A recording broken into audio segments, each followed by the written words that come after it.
gàmmu mu des ñaari fan pour ñu dem gàmmu muy guddi yonent bi sallallahu alayhi wa sallam defe naa ne kon bis bi tey ji tey di tëjjëdu buutu bi kon defe naa ne tey luñ fi ñaan tey yàlla dina ko nangu te defe naa ne du hasard ba ñu tànn le 16 octobre tey def ci manifestation bi su ma ñëwaatee nag damay nuyu waa Cité Lamine di nuyu samay imam yi nekk biir Cité Lamine di nuyu chef de quartier bi ci Cité Lamine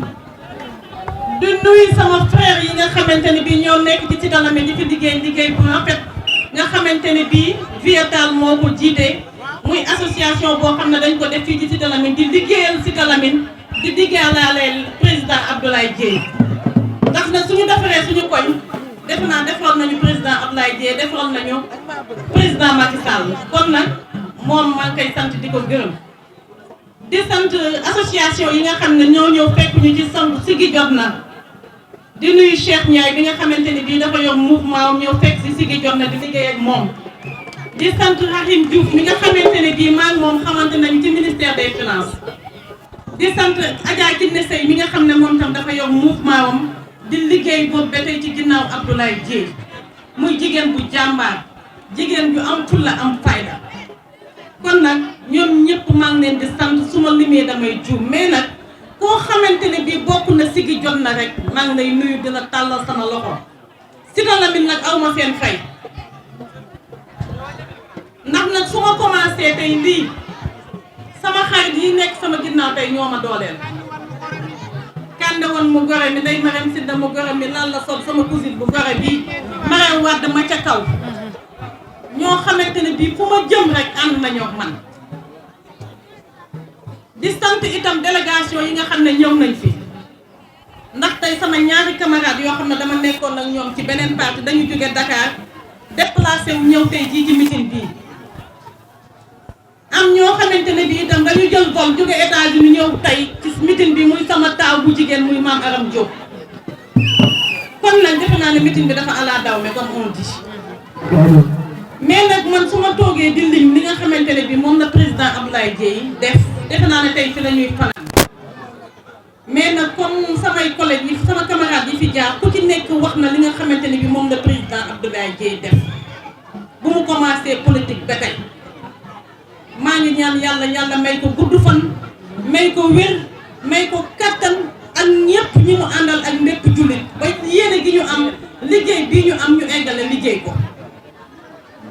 léegi nag li ma waroon njëkkee sax moo di je devais me présenter je suis madame Oumy Sylla je suis conseillère départementale à Thiès ma ñëw nag di wax li nga xamante ne bii parce que nag on parle de politique li ñuy wax ji li muy bëri yëpp nag politique moo ñu boole tey fii ñu taxaw ndax nag man dama politique depuis 2004 maa ngi politique bokk ci parti yu mag fii ci biir Sénégal ma def ca la nga xamante ne bii def naa ko ci ba yàlla may ma ci ndombal tànk boo xamante ne bii tey maa ngi cay dem di liggéeyal sama dëkk li nga xamante ne bii ak sama gox moom lañu laaj ñu ciy dem mais defe naa élection yi di ñëw dafa doon élection boo xam ne dafa particulière muy élection gox-goxaat yi ba ma toogee itam bàyyi politique Fatou Ndaw ni ma ko waxee dafa jàpp sama loxo ñëw ne ma doo bàyyi politique dangay ñëw ma yóbbu la ci koo xam ne soo àndeek moom ni ma la gisee ngay politique yéen ñaar di ngeen mën a ànd ma ne ko Fatou Ndaw man dama bàyyi politique noppal ndax li ma gis ci dëkk bi am na loo xamante ne bii du politique def sa poche moo fi xew mais politique man ju bëri gisatuma ko ci mu ne ma ki ma lay booleel soo ko gisee di nga xam ne jar naa àndal mu présenté ma Abdoulaye Dièye bi mu ñëwee seet si ma fii suñu kër Cité Lamine defe naa ne femmes yi nga xamante ne bii ak sama dëkkandoo yi ñëpp mun nañ ma seede ci loolu ba ma koy recevoir itam toog waxtaan ak moom mu tàllal ma loxoom ma tàllal ko sama loxo fas yéene ànd ak moom ilaa yow mi diin di ñaan yàlla suñu ànd bi yàlla rafetal ko yàlla bu ci cat dugg amiin kon nag tey jii su ma ñëwee tey woote meeting bi tey dafa am lu tax ma woote ko parce que nit itam su ngeen dee ànd di liggéey dafa am loo xam ne danga ko koo war a apporter ndax tey kuy wut maire ni nga ko mën a jàppale moo di nga wutal ko ay électeurs su élection jotee ñu mën a dem voter ko ndax mu gagné ndax nag li may wax benn carte sax bu ko kenn xeet ndax benn carte rek mun nga cee wax mun nga cee gagné doon li nga bëgg a doon. ba ma tànnee nag Abdoulaye Dièye damaa xam lu tax ma tànn ko ndax social bi nga xam ne mu ngi koy def ci dëkk bi ndax dama ne tey soo nommee maire boo xamante ne bii melul ne Abdoulaye Dièye su jëlee ndam nga tey jii su demee ca bureau oto bu muy toog lañ njëkk a wut mbaa mu wut kër gu mu dëkk mais defe naa ne nag président Abdoulaye Dièye loolu taxu koo jóg. te defe naa ne man moom dafa am foo xam ne dañ ko bokk dañ ko nuróo jikko moo di social parce que nag man ci kanam gi laa juddoo fi laa màggee. Dakar laa nekk di liggéey mais du ma toog samedi dimanche te ñëwuma Thiès ndax aw ma lu dul Thiès te Thiès rek moo ma ñor lu ma am itam bokk koog waa Cité Lamy bokk koog waa Thiès bokk koog samay mbokk. kon su ma gisee nit ku mel noonu ne day politique du ma mun lu dul jàppale ko kon nag ma jàppale ko ànd ak moom di liggéey ak moom te nag c'était pas facile yombul woon nag ànd ak président Abdoulaye Dièye parce que man dama nekk ci opposition. depuis le président Abdoulaye Wade demee ba tey man ci opposition laa nekkoon ndax ci AJ/PADS laa doonee conseiller départemental mais tey dama bëgg tey ji njiitu réew mi xam ne waxuma liggéey bi président Abdoulaye Dièye di liggéey ci biir Thiès ni mu def tey ji ba ay nit xëcc ko mu jëm ci moom loolu des naa président xamu ko ndax man mii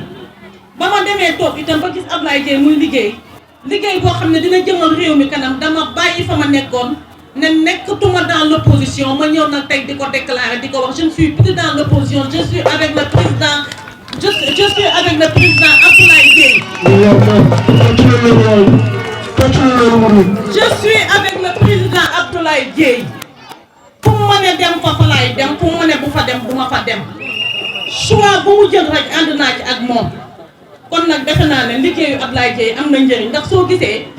une responsable boo xamante ne bii politique na ba doon conseillère départemental nga mun koo xëcc ba indi ko ci yow defe naa ne moom liggéeyam am na solo macha allah. kon nag dama bëgg waa Cité Lamy fi nga xam ne sama gox bii ma ne damaa bañ su élection yi jotee ma am gàcce bi nag mooy poste école Maodo Kane bii élection jot ñu sànni carte yi voté ngoon nga jot. Abdoulaye Dièye gañewu fi ñaanuma ko yàlla bu mu am kon nag dama leen di ñaan élection yi su jotee incha allah ku ci nekk na nga jël sa carte dem sànnil ko président Abdoulaye Dièye loolu soo gisee ma wax ko dama am yaakaar ndax Abdoulaye Dièye tey su ñëwee ne ci coalition ci mouvance présidentielle bi laa féetee kon defe naa ne kon tey jii maa ngi ñaan monsieur le président Macky Sall di ko wax ne Thiès gii ñu dëkk gisuma kenn koo xamante ne bii gën naa crédible président Abdoulaye Dièye ci Thiès pour la mairie de Thiès Est. gisuma kenn ku ko mun a gën a yor Thiès Est ndax ku mun a yor Thiès gi yëpp defe naa ne suñ la joxee Thiès Est di nga ko yor. kon nag maa ngi demandé candidature boo xamante ne bii le président Macky Sall dañu bëgg ñu investiral ñu président Abdoulaye Dièye mairie Thiès Est. dama bëgg ñu investir ñu suñu candidat à la mairie de Thiès Est loolu la ñuy ñaan suñu président ndax nag liggéey bu muy liggéey te doonagul maire defe naa ne su nekkee maire kon loolu kenn waxatu ko. du ma ko wax. ndax nag ànd naag ay femmes yu crédible ànd naag ay jeunes yu responsable ànd naag ay jigéen yu responsable di sant nag président Marème Diop damay ñëwaat ci moom parce que jigéen la nag te moo dooleel Abdoulaye Dièye ba élection bu mu commencé ñu. bu mu commencé ba tey mouvement moom moo ànd ak moo ca commencement ba parce que nag loo gis nag fondement ba dafa am solo waaye nag li ciy topp moo di ànd yaatal ba nga xamante ne bii tey ku ñëw rek di nga gis sa bopp ci fi nga xam ne fa nga nekk te defe naa ne présidente xelam mu ngi ci loolu kon nag dama bëgg ñu ànd liggéey man sama intérêt personnel yëkkatiwuma waruma dara seetuma dara ma ñaanuma waruma manqué wuma dara maa ngi sant yàlla mais su ma ñëwee tey di ànd di liggéey politique askan bee ma ñor parce que Cité Lamy gi ñu dëkk dañoo sonn coono gi nag jógewul ci kaw de ci suuf fi la jógee parce que dañ ne acte 3 de la décentralisation suñ ne acte 3 de la décentralisation maire yi fi nekk ñoom lañu wax nañu toppatoo ñi ci gox yi jox nañ leen seen pouvoir pour ñu toppale ñi nga xam ne ñoo nekk ci koñ yi ndax suñu maire Thiès Est bi tey suñ ko toppatoo woon niñ ko war a toppatoo tey benn élève du sonn robinet du fi tëj oto mbalit dinañ ko am mais defuñu ko gisuma benn maire boo xam ne tey liggéey nga loo xam ne tey war nañ la mën a xalaat fii ci Thiès ndax nag acte 3 de la décentralisation bi ma wax tey jii dafa am benn loi bu ñu ne woon tey jii dañuy def chaque commune 1 milliard suñu defee chaque commune 1 milliard parce que suñu jëlee Thiès Est fii jox ko 1 milliard indi ko ci maire bi defe naa ne kon kenn dootul am soxla di jël oto naan maa ngi dem Dakar di fi wuti liggéey ndax su boobaa maire bi 1 milliard yi ñu koy jox dina ci mun a toppatoo dëkk bi su boobaa itam ñu wut des gens responsables parce que da ngay dem ci maire tey fekk ñu teg ko koo xam ne mënut a bind sax extrait de naissance ñëw defal la extrait de naissance mu am erreur te loolu su amee tey mun nga cee topp di ci daw ba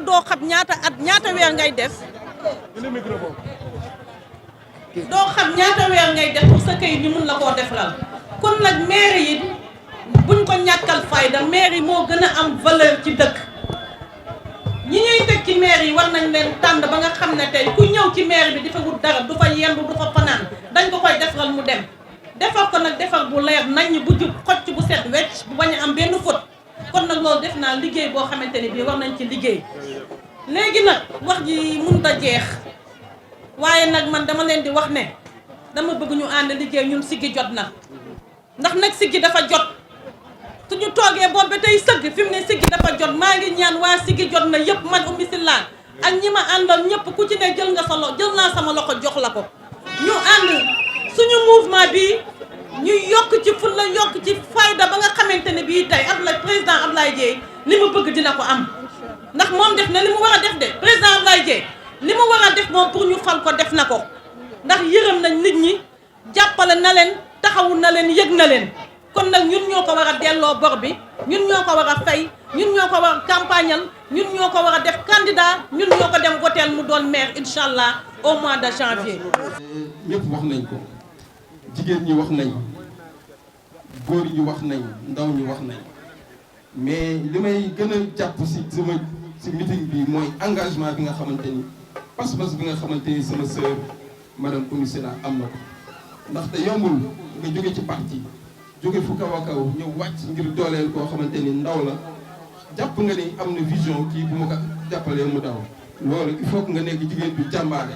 jigéen ju am fit mais également jigéen boo xamante ni li ko ñor mooy Thiès li ko ñor mooy jàppale askanu Thiès te loolu la ñu gis si moom madame Oumy Sylla di une femme brave di femme boo xamante ni ba ma ko xamee yàggul mais engagement ak détermination la àndal mais également ànd bi dasee ànd ak ay nit ñu am valeur ay jigéen ak ay ndaw yi nga xamante ni tey moom la fekk fii ci Cité Lamy je profite de cette occasion pour nuyu ki nga xamante ni mooy kilifa gox bi jiital si le chef de quartier mais également jiital si imaamu koñ ñoom ñëpp teew nañ envoyé nañ ci ay délégation loolu day wane rek ki nga xamante ni mooy suñu sœur Oumy Sylla am na taxawaay fii si koñ ndax nga woote nit ñi ñëw loolu lu jafe la mais lii day wane rek gëm-gëm bi nga am mais aussi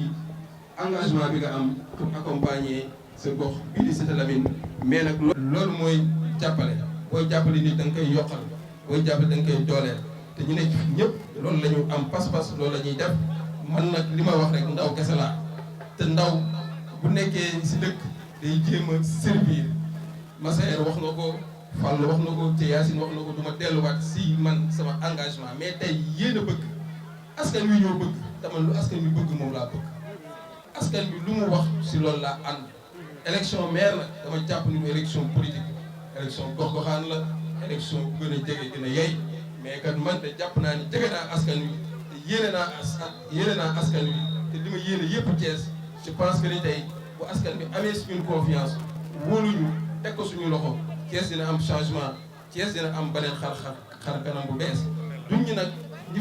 fi newoon li ñu def baaxul parce que aussi nit lu mu bon xamal ni bu ko xeebal ay gudd noppam ñun nag dañ jàpp ni rek war nañoo mën a ñëw dooleel mais également indi changement parce que c'est l'heure du changement, c'est l'heure de la rupture et que Abdoulaye Dièye taxaw na ànd ak population thiessoise ànd ak waa Thiès Est mais également ànd ak toute la commune de Thiès pour apporter un changement. maa ngi remercier ñëpp. président ngeen xaar da ngay xaar président wala da ngay dem ak sa mouvement. waaw comme ni nga ko waxee rek instant yi ñu ngi si fan yi di néew rek liste yi dina génn investiture yi dina génn mais li ma jàpp rek mooy Abdoulaye Dièye si coalition Benno Bokk Yaakaar lañ ko xamee woon mais dama jàpp ni élection yi du élection président Macky Sall du élection président keneen ak keneen élection waa Thiès et tey waa Thiès ñoo war a choisir tey waa Thiès bu ñu jugé nécessaire que ni Abdoulaye Dièye c'est le candidat utile c'est le candidat de l'espoir c'est le choix des Thiessois donc liste bu waa Thiès bokk man ci liste boobu laa bokk donc j'attends l'appel de la population bu ñu tàllalee loxo ñu ñëw accompagner leen mais xam leen ni kat nous serons dinañ bokk ci élection yi te it dinañ def lu tout ba askan bi li ñu bëgg ñu mën leen ci ànd ak ñoom ñu leen sant leen. Dans cette localité, raison pour laquelle je ne saurais commencer mon discours sans pour autant le remercier, le saluer, parce qu'il a envoyé une forte délégation lui représenter. Et je savais que s'il n'avait pas un contretemps, il serait parmi nous. Donc, monsieur le DG de l'ANO, mon frère Maodo Malick, je vous remercie. Également, je remercie l'autorité de ce quartier. D'abord le chef de quartier qui a été parmi nous parce qu'il a envoyé une délégation, mais également le représentant de la mosquée qui était parmi nous. Et je pense que ce qui est important aujourd'hui, c'est que l'engagement, ce que j'ai plus remarqué, c'est l'engagement de la conseillère départementale, Madame Koumissi. Elle a été courageuse parce qu'actuellement, ce qui est important, c'est que c'est Thiès qui appelle. C'est la localité de Thiès qui appelle. Donc si Madame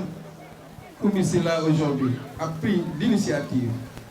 a pris l'engagement de venir m'accompagner dans cette noble mission, on ne peut que s'en féliciter mais le remercier de son courage. Madame Koumissi là, vous avez réussi le pari de la mobilisation. Aujourd'hui, je pense que Cité Lamine fait partie des rares meetings qu'on a eu à organiser et qui a battu une mobilisation forte. Donc nous vous remercions de cet engagement, mais également de cette conviction forte que vous avez envers ma modeste personne pour nous accompagner dans cette noble mission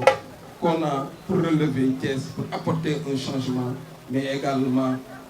pour répondre aux préoccupations sociales des populations.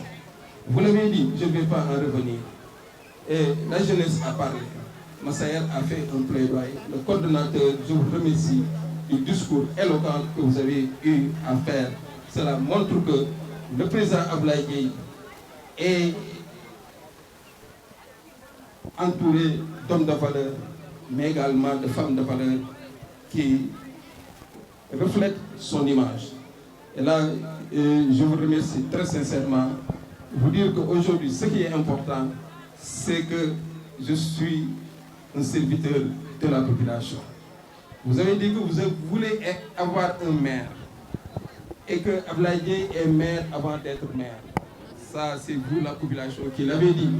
Ce qui est important, c'est que maintenant, le choix des populations est prioritaire. Aujourd'hui, c'est la population qui choisit. Donc, si la population qui choisit Abdoulaye Dièye comme maire, là, je pense que nous ne pouvons qu'en féliciter, mais nous l'acceptons à bras ouverts. Parce que ce qui nous importe, c'est répondre aux préoccupations sociales des populations. C'est que si la population appelle, le président Abdoulaye Dièye est présent. Donc, je vous remercie très sincèrement de cette belle initiative. Mais sachez que nous serons toujours à vos côtés pour répondre aux préoccupations sociales des populations. Parce qu'aujourd'hui,